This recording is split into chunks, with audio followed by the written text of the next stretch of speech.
आज आशी जब सुबह सुबह उठी तो खिड़की से बाहर देखते ही उसका चेहरा मुरझा गया।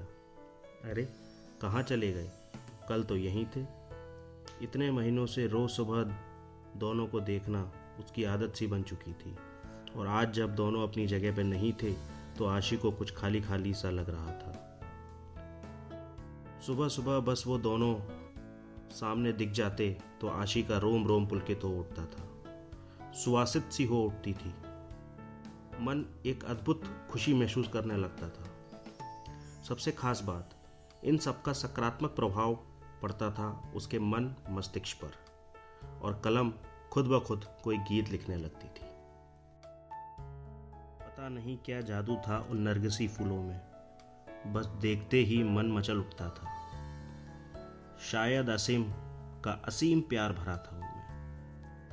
आखिर उसी ने तो आशिक के जन्मदिन पर यह गमला उसे उपहार में दिया था। फिर दोनों ने मिलकर उसमें नरगिसी फूल का यह पौधा लगाया था। देखो ना आशी, तुम्हारे लिए एक काम सौंप कर जा रहा हूँ। कल ही मुझे कंपनी के एक प्रोजेक्ट के लिए दुबई निकलना पड़ रहा है। बस 6 महीने की ही तो बात है, फिर आते ही झट मंगनी और पट ब्याह। बस तब तक मेरी यादों को इस पौधे में सजोते रहना। आसिम अपनी बातों में आशी को बहुत अच्छे से उलझा लेता था, और बहुत प्यार से। आसिम बेशक चला गया था, लेकिन आशी हर रोज़ बड़े अरमानों से उस पौधे को सींचती रहती।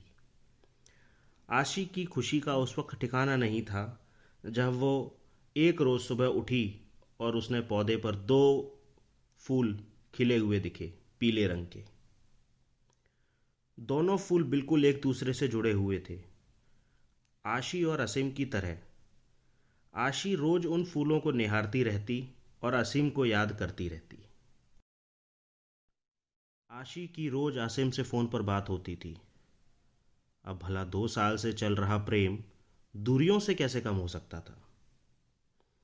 इसी प्रेम की शक्ति ने उसे क्या से क्या बना दिया। कभी किसी को चिट्ठी पत्र में 2 अक्षर ना लिखने वाली आशी की कला आज अनवरत चलने लगी थी। अपने जज्बातों की स्याही में भिगोकर क्या क्या लिख डाला था उसने। तेरे एहसास में खुद को ऐसे फना कर दिया हमने, जिंदगी बाकी ना बची, न तेरे साथ और न तेरे बाद। पता नहीं कैसा एहसास था जो दिल से निकलकर पन्नों पे बिखर जाता था। जब भी मन होता, आशी उन नरगिस के फूलों को निहारते हुए खिड़की के पास कागज कलम लेकर बैठ जाती थी। माँ जब डांटना शुरू कर देती थी तब सोच पड़ती थी कि कुछ खाना भी है और घर का कामकाज भी देखना है। पता नहीं पिछले कुछ दिनों से क्या हो गया था। पतझड़ का मौसम आ गया था, फूल मुरझाने लगे थे।